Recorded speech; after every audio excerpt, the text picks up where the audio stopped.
Hello, my name is Barbara Teal. I am the author of the book Desperate Search: An American Family Faces the Horrors of Transnational Human Trafficking. I am here to tell you a little something about my background. I am an Ohio native, born in Cleveland, Ohio, and lived in Ashtabula, Ohio until I was 9 years old. We moved during my growing up years to East Longmeadow, Massachusetts, then back to the Great Lakes state of Michigan. I went to college in Wisconsin. I've had previous careers as managing a travel agency and as a financial planner, where I created and gave seminars to the federal women's groups in Washington, D.C. Regarding fiction writing, my first experience was in 5th grade when my teacher, Miss Petrie, taught us creative writing by putting one word on the board and asking us to write a story around it. I found this fascinating. At the end of the year, she told me to continue writing. However, I did not follow that advice until I retired, thus the completion of Desperate Search, inspired by the information I learned while living in Paris, France. I found that traveling, especially living abroad, has been wonderful and creative in giving me ideas for my fictional stories and their characters. I hope you enjoy them. The title of my book, Desperate Search: An American Family Faces the Horrors of Transnational Human Trafficking. Desperate Search is about 2 girls from Whitefish Bay, Wisconsin, who are in their junior year in college and decide to take a semester abroad at the Sorbonne in Paris, France. They are best friends and always look out for each other. In Paris, they room together in a women's residence, but since they have different majors, they don't see each other during the day. One evening, one of the girls, Melanie, doesn't come back to the residence. Her friend Kim is concerned and reports it to the house mother, but is told to wait until the next morning. By the next day, she hasn't shown up, so Inspector Pierre Dubois is called in to investigate. The investigation takes the inspector and Melanie's mother, Lana, from Paris to Algiers and finally into the Sahara Desert. It becomes a race against time. One slip up and Melanie will disappear forever. The inspiration in writing the book I received when I myself, in my 20s, went to work in Paris. And I was introduced to a gentleman who worked for UNESCO, and he invited me out to dinner to tell me about the good things about Paris and the not so good things about Paris. And he told me about something called white slave trade, which today is now called human trafficking. And he told me to be very careful. It was where young girls would come to the City of Lights to find fame and adventure. In doing so, the girls usually are wooed into going out with some of the men you would actually see standing on the Champs-Elysees. They were mainly from North Africa, very good, tall, good-looking, tall young men, had a lot of money, and they would ask them out. And if the girls got in their car or met them at clubs or something like that, they would never be seen again. The main objective in coming up with this story was when I came home from Paris. Of course, I told my parents and all my friends about this horrible thing called white slave trade, and everybody was just horrified. But we knew that it could never happen in this country. So fast forward to today, and what do you see coming across our open border? You see human trafficking and girls being kidnapped and put into prostitution. And it's all around us now, even in this country. So the idea was to warn young women and try to have them take it seriously, because I was thinking people know about it, but they're not taking it that seriously. My target market for this book would be young women, probably starting even at the age of 12 or 13 and going through into their 20s and into 35 or so, because anybody can be targeted, but it's mainly the young women who are very naive and very trusting of people, but just to be very careful. In addition to that, I also want to tap or have the moms and dads read the book so that they become more serious about this. and perhaps the family can work as a unit in keeping each other safe. The book is derived, as I mentioned earlier, from my meeting a gentleman who called me up and asked me out to dinner. He worked for UNESCO, which is the United Nations Education, Cultural, and Scientific Organization, and he was the one who warned me, because his organization helps around the world protecting young women and children. And that's why, and they have a huge department trying to solve this human trafficking problem. You know, I've always wanted to write fiction, and when I took one of my first creative writing classes several years ago, the teacher was a retired detective, and he wrote fiction too. And yet the class had people writing many different genres. And so I started this book because we had to hand in a first 20 pictures of our stories or poems or whatever we were doing. And so I handed it in, and he gave me some critiques. And I thought, I wasn't sure I was going to finish it. But later on, when I heard about what's going on, particularly in our country and that sort of thing, I became very passionate about warning the girls. Many people ask, what is white slave trade? Even though it is now known as human trafficking. But back then, it was because of all of these, not all of these, but some of the girls who ran away in Europe to come to the city for fame and fortune were white. But it really was a misnomer back then, because the same thing was happening in reverse. North African girls would be kidnapped into what they would call the lucrative European market. So it was, I think, quite a misnomer, since it emphasized mainly the white girls. That's why I'm glad that they have changed it to human trafficking, because everybody's involved in it. I know that these days, a lot of the police departments are training their policemen to identify that when they stop somebody. And usually, you see vans filled with girls being driven by some guy. This is what I've heard. And if they were to stop the van, a lot of those girls are in the kind of a drug state, and they have no ID. So they're probably being trafficked. I've heard that a lot of them give them money or take them out and wine and dine them. And as I said before, they have a lot of money, because this is a big money maker in this business. And once they're with the trafficker, they're never seen again. In addition to that, the cartels are into this business big time, and they have many fingers all over the place in different things that can attract girls. Well, usually it has a horrendous oppressive effect on them, because they're held beyond their means, and they're treated harshly, and they're scared to death all the time that if they don't do what they're told to do, they won't be around for much longer. Well, and some of them are so oppressed that it has an effect on them and their families, and they get to the point where sometimes they commit suicide. And because they think or they know that they're going to be killed, or they're going to be whisked away to some land where no one will ever see them ever again. And it's hard to come back from that. As I mentioned before, we have the police departments who are being trained in it and being trained to watch for human traffickers or girls being trafficked. We have UNESCO around the world who has different departments regarding women and children, and one of them has to do with fighting human trafficking. Unfortunately, in our country, as long as we have open borders, that's not fighting human trafficking, because you have to have something to keep them out and to keep it harder for them to traffic children and women over our border. What I would say is, if you're traveling, really try not to travel alone too much, or if you're going to travel alone, go on an organized tour with a tour guide. If not, go with a friend, and always stay together and know where each other is. And I would say the same for the immigrants coming into this country, is always come with a friend or a group of friends, and keep each other safe. Well, people have asked me, what lessons did I learn writing this book?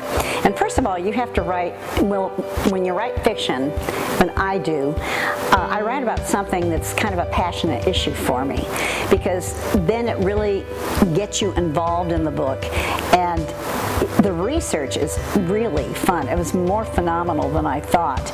And particularly with fiction, you're researching places you haven't been, and you're researching ideas that you never even thought of. And so it's really a fun a fun exercise in writing a book. And when you have that put all together with your research and that sort of thing, you can have times where your action scenes just jump right out onto the paper. And that's one of the reasons that when I compose something, I handwrite it on a yellow legal pad. I cannot use the computer because it detracts too much, and I can write really fast. And when you have these ideas coming out in a story about a character or a situation, you just are dumping them right onto the paper, and that's the best way to do it. Well, I've been asked, what did I learn during the pandemic? And I learned actually that since I live alone, I'm a widow, I don't have very many people coming into my house, so I wasn't really afraid of anybody bringing in anything into the house. So I really wasn't afraid at all. I also learned that I do very well being alone because it took forever to see anybody. Everybody on my street stayed in their house, and there's basically no sociability. But I wasn't bothered by it at all. I kind of like to be alone, and that's when I start thinking about all my stories and that sort of thing. It actually helped with the writing because there were no distractions. Well, I'm retired, and so I remember one time an uncle saying, you know, when you're retired, every night's Saturday night and every day is Sunday because you can do what you want to do. But I live in a neighborhood that has a fitness center, and I found some types of exercises that I really like to do. I joined Zumba a few years ago, which is one of the dance exercise classes, and I also joined a weightlifting class, and I had never lifted weights before. These are small weights, but it really makes you feel a lot better. And then sometimes I walk, but I really like going to the fitness center because it gives you a very sociable time. You get to meet a lot of people. I wrote Desperate Search in 9 years, and because when I started writing it, I did not know what I was going to do with it. It was just to hand in a lesson for a class, and I had to come up with an idea. And so I wrote in it for a while, and then my life was interrupted by moving. And during a moving situation, there's absolutely no way you can write a book because you have so many different details and things that you have to think about. And eventually, when I moved down here outside of Wilmington, North Carolina, I decided, after everything was in order in my house, I really want to get that manuscript out and see what I can do with it. And the more I wrote with it, the more I wanted to do more and more and more. And so with all the interruptions through the years, when I really seriously got down to it and thought I really want to turn it into a book, it took probably just maybe a year of finishing it. And I've just finished a sequel of this book. And now that I know how to do it, I finished that probably in a year. And I had steady writing all along. So that's a manuscript form. It hasn't been submitted to a publisher yet. So it's probably about a year's experience. I really think a book cover is very, very helpful for a book. And my publisher had an excellent art department to do this book. I've had many compliments on the book cover, and I really like it too.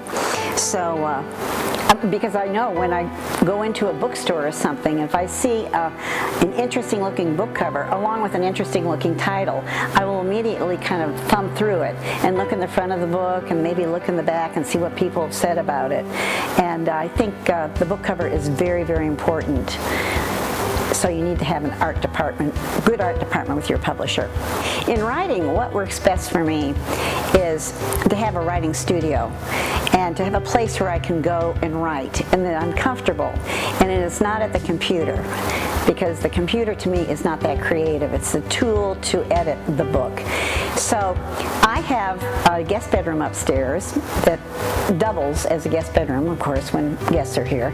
And it's also my writing studio, and it's by a window. I can gaze out the window and look at the sky and the birds, and I use legal pads to write my story on, and then eventually I'll have to type them up to send them to a publisher. But that's the thing that works the best for me, is to be in a writing studio or a writing corner of a room. I love to travel in my life, to see new places, and they give me ideas for my books too. The last trip I took was in 2019. Well, I had a couple trips there, never knowing that the coronavirus was going to come along. So I did a lot of traveling.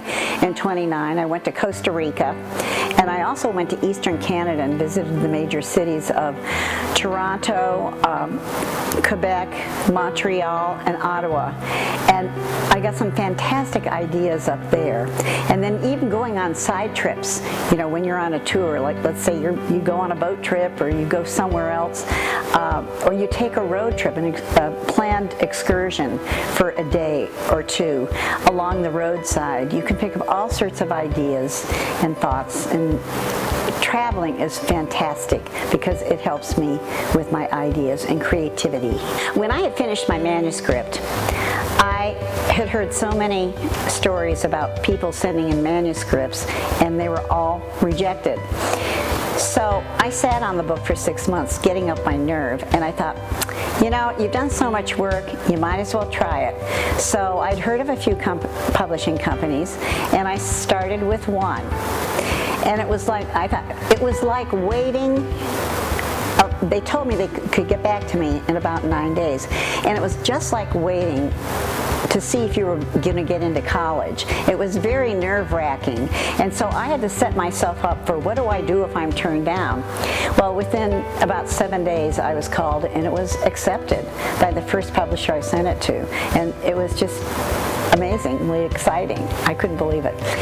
I love to discuss my ideas, particularly with a writing group that I joined after one of my classes here in Wilmington, North Carolina, that was out of the Osher Lifelong Learning Institute, which is hooked up with the University of Wilmington, North Carolina at Wilmington. And they have a great creative writing major, which is known all over. So we formed a memoir class out of that class, a memoir group, and we meet once a month, and we all write memoirs there, which of course is nonfiction for me, but I still like to write memoirs. It's an exercise that I do, but it gives me a group of friends that I can discuss ideas with, and we shoot back and forth with our ideas and help each other. And of course, I mean, I can talk to I've got 2 sisters, and I talk to them, and I've got 2 daughters, but usually I use my memoir class for ideas because we're all writing. I haven't yet marketed my book myself. I'm using Authors Press. They're my sales reps, or they're my author's representative, and they have done a fantastic job with getting notices of my book around. But in the future, I might want to talk to some book clubs here in the neighborhood and just let them know that I've got a few books around and that they might be interested in them. Although my books are fictional, I want them to be realistic. So I'm trying to base them around real issues that are happening in the world today, and then make fiction stories out of them, because my characters, and some of the places are fiction, not all the places are fiction, but I like to use issues to make a point, and it's fun doing it that way, and I think it makes them more important as fiction books. I don't write on a daily basis. I write kind of when I get an idea, but I know, even though I have a manuscript in progress, I know that I have to get back to it, but sometimes I have to weigh things around in my mind for a few days before I can get back to it. Plus, there's sometimes some interruptions in my life. Even though I am retired, there are other things to do. But I know a daily schedule, or maybe a schedule of some sort, regular schedule of some sort of writing, is important, and I've thought about it a whole lot, and I've tried to come up with one and stick to it, but I just haven't done it yet. I've written my own biography before, and actually all the memoirs I've been writing with my writing group are a kind of biography, because they're all about instances in my life. But as far as getting it published, no, I've never really thought of that. Perhaps I could have them made up into a book of memoirs, which would be like a biography, but I'm not sure I'd want to sell it. Maybe that would just be for my friends and family. If I were advising my younger self, saying when I was maybe 22 or 23, about writing or anything I might have been interested in at that age, I would say, do it. Just try it. You don't have to stick to it for the rest of your life. But if you're wondering if you'd be good at something, just try it out and see what happens. You can buy this book at Authors Press, Creative Books, Barnes & Noble, and Amazon. And you can also get an audiobook of this through iTunes and Amazon. My experience with working with Authors Press was wonderful. They were very kind, very efficient. I could ask Tony any question I wanted to, and they really came back with some great answers and helped me a whole lot. And doing the filming with this book was really an educational experience and a lot of fun. Michael did a fantastic job, and the questions really gave me a lot of insight, and the answers. I'm really glad I've had this experience. A message to my family is thank you for being so patient with me all these years in finishing my first book. And that would be for my daughters Valerie and Elizabeth, and my sisters Sally and Patricia. And thank you so much for watching this filming. I hope you found it very interesting, and I hope you'll go out and get this book if you haven't, because everybody who's read it has said it's a great read, and it's a fast read with short chapters. We know we're all busy, and you can read it in a very fast way. Again, this is Barbara W. Teal, the author of Desperate Search: How an American Family Faces the Horrors of Transnational Human Trafficking. I hope you have a nice day.